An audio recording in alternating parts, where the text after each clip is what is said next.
Well, thank you. Let me also add my thanks to George Mason University and the Committee of 100, and also express my admiration for many people involved in putting on this program, including our very able moderator.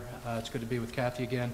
And let me also express my admiration for Mike. I enjoy sharing the podium with you. Maybe these aren't the friendliest circumstances, but I got to say, if Obama wins and has the great wisdom to rely on somebody like Mike for advice, we'll be okay. That said, Mike, like they said in The Godfather, it's nothing personal, it's just business. I think my starting point would be to agree with much of what Mike said. There are common views shared between the two candidates. There are common views among the campaign staffs. But I do think there are important differences. I think the best use of our time is to probably focus on some of the differentiation. We could talk a lot about the things we agree on, but this is about making a choice in the election, and there are consequential differences that can help inform choices, I believe, related to Asia and related to China. My list, Mike, might have been a little shorter than yours in terms of things that candidates agree on, because I think probably the most significant difference, if we look directly at the China relationship, is trade. Senator McCain is an avid free trader, a lifelong, and certainly in his professional life, supporter of free trade, and Obama's record suggests otherwise. I understand that the campaign says over and over again he's a free trader, that he himself claims to be a free trader. But at some point you have to look at the record. He is not in favor of the Korea Free Trade Agreement. He's not in favor of the Colombia Free Trade Agreement. He has talked about rolling back some of the existing trade agreements to include NAFTA. But I think most important for this audience, Senator Obama himself has said he would not, were he in the Senate at the time, he would not have voted for permanent normal trade relations with China, and he would not have supported China's entry into the WTO. This is very significant, I believe.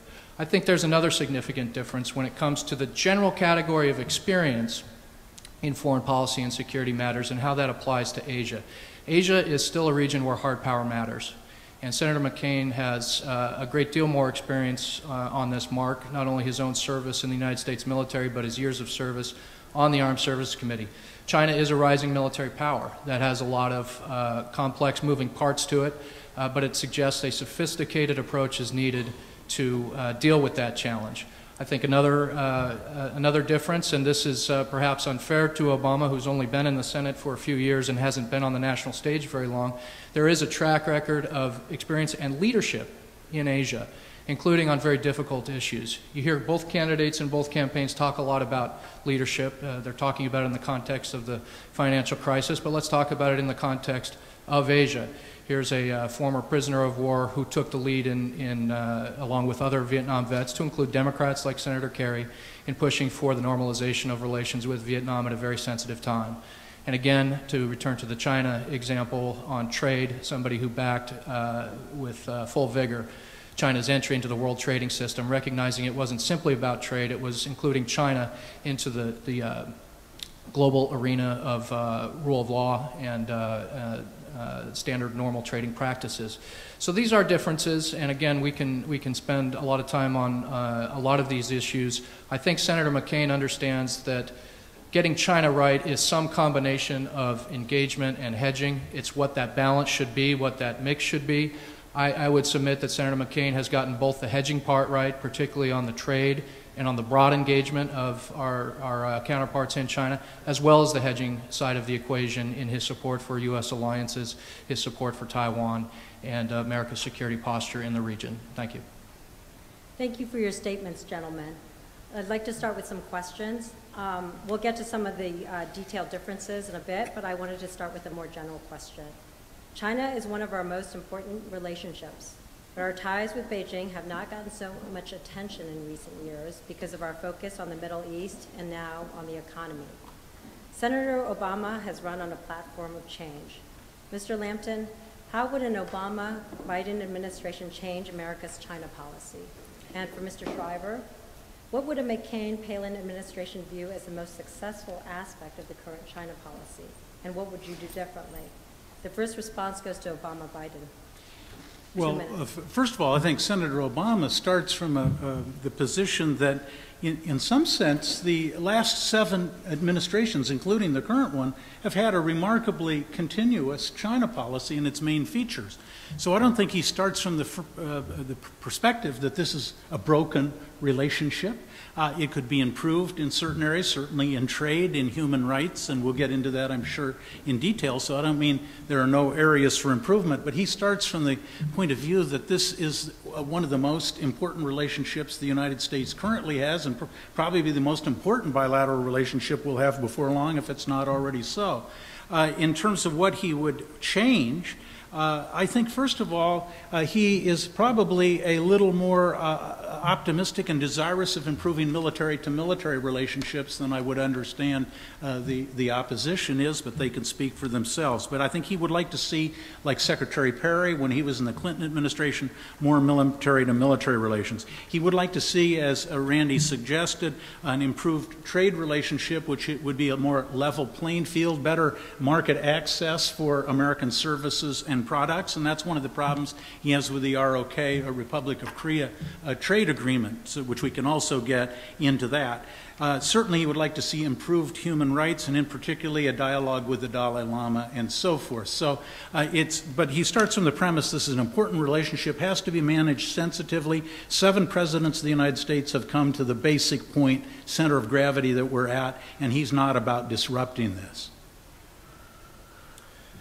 Well, Kathy, you asked me a slightly different question, which is what elements of the Bush administration would Senator McCain support and sustain? I think Senator McCain understands this is a complex relationship. He understands that the Bush administration has indeed gotten some things right. For example, President Bush has been a strong supporter of religious freedom in China. He's been a strong supporter of those fighting for individual freedom and religious freedom in China. For example, His Holiness the Dalai Lama. Senator McCain was very glad that President Bush chose to present an award to the Dalai Lama when he visited Washington, D.C. Thought that was the courageous thing to do and the right thing to do. So much of the engagement that has taken place with China that has gone beyond just the governing authorities in Beijing, but has reached out to other figures who have different aspirations for China is something that I think Senator McCain would very much continue.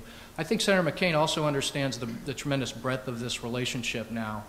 When we engage with China, it's a very different discussion than it was even a decade ago. A decade ago, the topics that were a subject in our bilateral discussions were probably 4 or 5. Taiwan, human rights, proliferation, trade, and pretty much full stop. Well, now we're talking about Chinese peacekeepers in Haiti, we're talking about Darfur, we're talking about Iran, and so forth.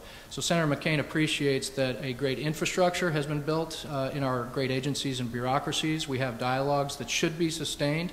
We have interactions that should be sustained. He admires that President Bush has built this into a business-like working relationship rather than one where we were occasional interlocutors when forced upon us. So I think a lot of what has been built in terms of the infrastructure would be sustained in the hopes to pivot out of that and make greater progress on a wide array of issues.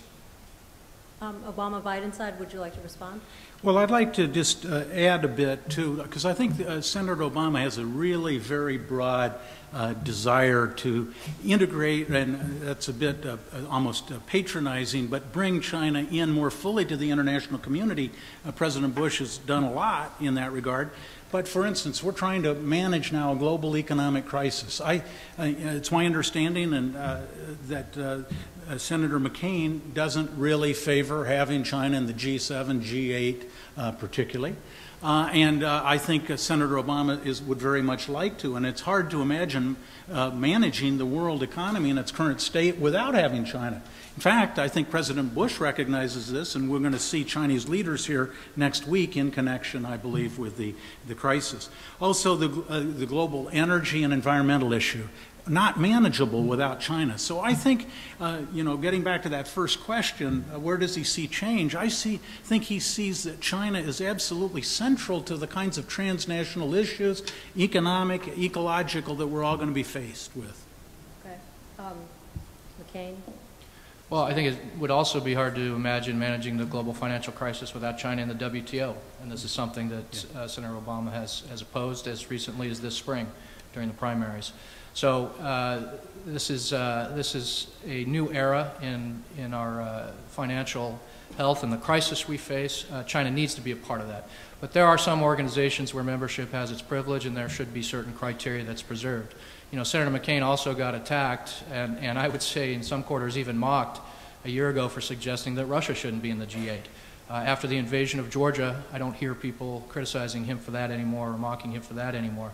So these are organizations that sometimes there's an advantage to keeping criteria and interacting with parties who largely share your values and have the same economic systems. And by the way, there is a pathway for China into the G8, and I'm sure Senator McCain would endorse that if they fully liberalized and went into a market economy status. Just a very quick point on the military-to-military relationship.